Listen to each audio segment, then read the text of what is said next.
Hi my dear friends, ഞങ്ങളുടെ ഈ super woman 369 ചാനലിലേക്ക് എല്ലാവർക്കും സ്വാഗതം. ഞാനിന്ന് ഈ വീഡിയോയിൽ കാണിക്കുന്നത് ഒരു ഇടിച്ചക്ക കൊണ്ടുള്ള മസാല കറിയാണ്. അപ്പോൾ അതിന് വേണ്ടിയിട്ട് ഞാൻ കുറച്ച് ഇടിച്ചക്കയെല്ലാം ചെത്തി റെഡിയാക്കി വെച്ചിട്ടുണ്ട്. അതിൻ്റെ മുള്ള് കളഞ്ഞ് കറയൊക്കെ തുടച്ച് കളഞ്ഞ് കഴുകി റെഡിയാക്കി വെച്ചിരിക്കുകയാണ്. ഇതിനകത്തിലേക്ക് 1 ടീസ്പൂൺ മഞ്ഞൾപ്പൊടി ഇട്ടു.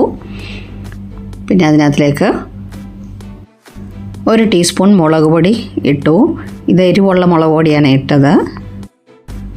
1 ടീസ്പൂൺ മല്ലിപ്പൊടി ഇട്ടു. 1 teaspoon Kashmiri chilli powder, 1 teaspoon പെരുംജീരകപ്പൊടി,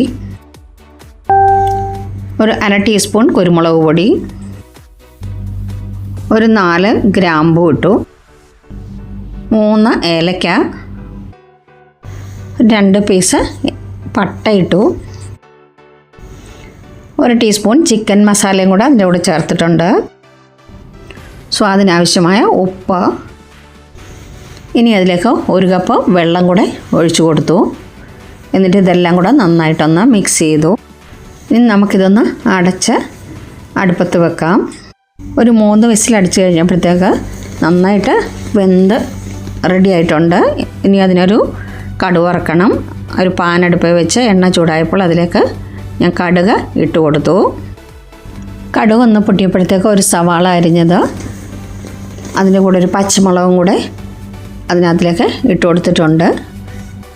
അതിൻ്റെ കൂടെ 1 കപ്പ് കറിവേപ്പിലയും കൂടെ ഊരിയിട്ട് ഇട്ട് കൊടുക്കുകയാണ്. ഇതൊന്ന് നന്നായിട്ട് ഇളക്കി കൊടുക്കണം. ഉള്ളി ഒന്ന് വേഗം മൂക്കാൻ വേണ്ടിയിട്ട് കുറച്ച് ഉപ്പ് ഇട്ട് കൊടുത്തു. ഉള്ളി ഒരുവിധം ഒന്ന് മൂപ്പായപ്പോഴത്തേക്ക് അതിലേക്ക് 1 ടീസ്പൂൺ ഇഞ്ചി പേസ്റ്റ് ഇട്ട് കൊടുത്തു. 1 ടീസ്പൂൺ ഗാർലിക് പേസ്റ്റും അതിലേക്ക് ചേർത്ത് കൊടുത്തിട്ടുണ്ട്. ഇനിയിപ്പോൾ ഇത് രണ്ടും കൂടെ ഒന്ന് നന്നായിട്ട് മൂത്ത് കിട്ടണം.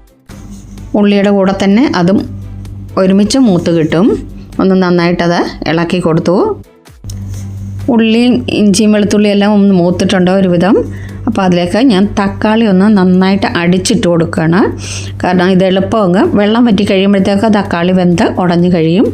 അപ്പോൾ ഇതൊന്ന് നല്ലോണം മൂത്ത് കഴിഞ്ഞു. അതിനകത്തിലേക്ക് ഞാൻ തേങ്ങ വറുത്തരച്ചതും കൂടെ ചേർത്തിട്ടുണ്ട്. പക്ഷെ അത് വീഡിയോ മിസ്സായി പോയിട്ടുണ്ട്. നമ്മുടെ ചക്ക നന്നായിട്ട് വെന്തിരിപ്പുണ്ട്. അപ്പോൾ അതങ്ങ് കുക്കറിൽ നിന്ന് പാനിലേത്തിനൊക്കെ ഒഴിച്ചു കൊടുക്കുകയാണ്. ഇതൊന്ന് നന്നായിട്ട് മിക്സ് ചെയ്ത് കൊടുക്കണം. ഒരു നല്ലൊരു തിള വന്നു കഴിഞ്ഞാൽ നമ്മുടെ ഇടിച്ചക്ക മസാലക്കറി റെഡിയായി കഴിയും. കുക്കറിലേക്ക് അല്പം വെള്ളം ഒഴിച്ച് കഴുകിയിട്ട് അതിലേക്ക് ഒഴിച്ചു കൊടുക്കുന്നുണ്ട്. അപ്പോൾ എൻ്റെ പ്രിയപ്പെട്ട കൂട്ടുകാരെ, ഈ വീഡിയോ ഇഷ്ടമായ ലൈക്ക് ചെയ്യാനും കമൻറ്റ് ചെയ്യാനും മറക്കല്ലേ. അതുപോലെ എൻ്റെ ഈ ചാനൽ ആദ്യമായി കാണുന്നവർ ഒന്ന് സബ്സ്ക്രൈബ് ചെയ്യുക, ബെല്ലൈക്കൺ ക്ലിക്ക് ചെയ്യുക, ഓൾ എന്ന ഓപ്ഷൻ കൂടി എനേബിൾ ആക്കുക. ഓക്കെ, അടിപൊളി ടേസ്റ്റുള്ള കറിയാണ്. അപ്പം നിങ്ങൾ നിങ്ങളുടെ ഫ്രണ്ട്സിനും റിലേറ്റീവ്സിനും ഒക്കെ ഒന്ന് ഷെയർ ചെയ്ത് കൊടുക്കുക. ഇത് വെച്ചിട്ടില്ലാത്തവരെല്ലാവരും ഒന്ന് ട്രൈ ചെയ്ത് നോക്കുക. നല്ല സൂപ്പർ കറിയാണ്. ചോറിൻ്റെ കൂടെയും ചപ്പാത്തിയുടെ കൂടെയും ഒക്കെ കഴിക്കാൻ അടിപൊളിയാണ്. നല്ല ടേസ്റ്റി കറിയാണ്. ഓക്കെ, കറി റെഡിയായി കഴിഞ്ഞു. ഞാനൊരു സെർവിങ് ബൗളിലേക്ക് മാറ്റുകയാണ്. അതിൻ്റെ മുകളിലേക്ക് അല്പം മല്ലിയില കൂടെ ഇട്ട് കൊടുക്കുന്നുണ്ട്. അത് ചൂടോടെ അങ്ങ് ഇട്ടാൽ മതി. ഒരുപാട് വേവേണ്ട കാര്യമില്ലത്. എന്നിട്ടൊന്ന് മിക്സ് ചെയ്താൽ മതി. നല്ല ചൂടോടാകുമ്പോൾ അതങ്ങ് വെന്തോളും. ഓക്കെ.